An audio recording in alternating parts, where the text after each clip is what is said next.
మనం చిన్నప్పుడు పేరెంట్స్ మాట వినాలి అని చెప్పేవాళ్ళు అండ్ వినేవాళ్ళం కూడా అండి. చిన్నప్పుడు ఏంటండి, మనం టీనేజ్‌లో ఉన్నప్పుడు 20స్‌లో ఈవెన్ నౌ పెళ్ళిళ్ళయ్యి మనకి పిల్లలు పుట్టినా కూడా మనం పేరెంట్స్ మాటకి వాల్యూ ఇచ్చేవాళ్ళం. నో అని చెప్పాలి అంటే 10 సార్లు ఆలోచించేవాళ్ళం వాళ్ళెక్కడ ఫీల్ అవుతారు అనేసి.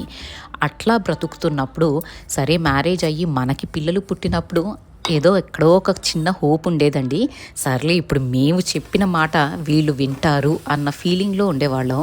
బట్ అది జరగదు అని చాలా తొందరగా తెలిసిపోయిందండి పిల్లలు పుట్టిన వెంటనే. ఇప్పటి జనరేషన్ కిడ్స్‌కి మనం ఏమి చెప్పినా వాళ్ళు మన మాట వినేలాగా లేరు. ఇప్పుడు కూడా మనం వాళ్ళ మాటే వినాల్సొచ్చింది. సో బేసికలీ మన జనరేషన్ అంటే 80స్, 90స్ కిడ్స్‌కి చిన్నప్పుడు పేరెంట్స్ మాట, ఇప్పుడు పెద్దయినాక పిల్లల మాట వినాల్సొస్తుంది. కానీ మన మాట ఎవ్వరు ఎప్పుడూ వినరు అన్నది మాత్రం రియాలిటీ. ఎంతమంది దీనికి రిలేట్ అవుతారో నాకు కామెంట్ చేసైతే చెప్పండి.